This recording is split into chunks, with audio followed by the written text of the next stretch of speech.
आखिर कब तक क्या 2014 से हमने कुछ नहीं सीखा। 2014 में हमारे प्रधानमंत्री द्वारा बहुत कुछ बयानात किए गए थे, जैसे कि आतंकवाद खत्म कर दिए जाएंगे, फिर पुलवामा, उरी और पठानकोट, फिर अब पहलगाम अटैक, जहां 26 मासूमों के जान लिए गए, जहां हर बार हमारे जवान और मासूमों का लहू बहा और हमारे देश के गोदी मीडिया सच्चाई को दबाते रहे। इस वीडियो में हम पूछेंगे ऐसे सवाल जिससे इस देश की सत्ता और गोदी मीडिया हमेशा डरता रहा है। अगर आप भी सच्चाई जानना चाहते हैं तो इस आवाज़ को आगे बढ़ाएं। 2016 उरी अटैक, सर्जिकल स्ट्राइक के बाद नारे लगे, पर फिर वही कहानी, फिर वही खून। 2016 पठानकोट एयरबेस के अंदर घुसकर आतंकवादियों ने हमला किया, फिर वहां से सवाल पूछने वाली गोदी मीडिया गायब। आखिर क्यों? 2019 पुलवामा अटैक, 40 से ज़्यादा जवान हुए शहीद, देश रोता रहा, नेता भाषण देते रहे और मीडिया टीआरपी बटोरता रहा। आज फिर पहलगाम हमला, फिर वही खून, फिर वही पुराना नाटक। शहीदों की श्रद्धांजलि, देशभक्तों के नारे, पर असली सवाल कोई नहीं पूछता, आखिर क्यों? जहां सवाल उठाने चाहिए वहां कैमरा घुमा दिया जाता है, जहां जवाब मांगने चाहिए वहां डिबेट में चीख चिल्लाहट बढ़ा दिया जाता है।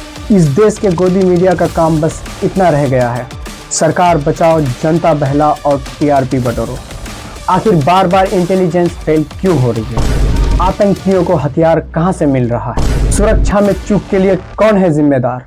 2014 के बाद कितने वादे हुए थे, आतंकवाद को जड़ से उखाड़ फेंकेंगे, लेकिन आज भी हमारे देश, हमारे जवान शहीद हो रहे हैं, आम नागरिक डर के साए में जी रही है और इस देश के गोदी मीडिया सिर्फ प्रधानमंत्री के भाषण गिनवा रहे हैं। कहा गया था कि अनुच्छेद 370 हटेंगे तो आतंकवाद हटेगा, कहा गया था कि अब कश्मीर में शांति होगी, पर आज हमला फिर से पहलगाम में, फिर से बेगुनाह लोग हुए शहीद, फिर से आम लोगों की जान खतरे में। तो पूछना तो बनता है, झूठा सपना किसने दिखाया था?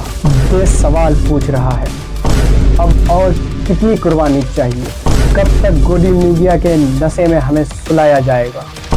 ये सिर्फ पहलगाम का हमला नहीं था, ये हर उस सवाल का गला घोटने की कोशिश थी जो हम सबको आज उठानी चाहिए। इस हमले को इन्होंने अभी जोड़ लिया है जातिवाद से, कि धर्म पूछ के मारा गया।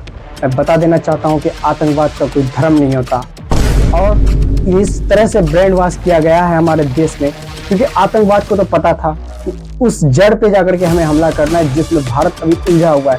भारत उलझा हुआ है हिंदू और मुस्लिम के झगड़ों में, तो उन्होंने जाति पूछ के मारा ताकि भारत में ये दहशत लंबी फैले। और इसका क्या खतरनाक डेंजरस रूप ले सकता है आपको अंदाज़ा नहीं है।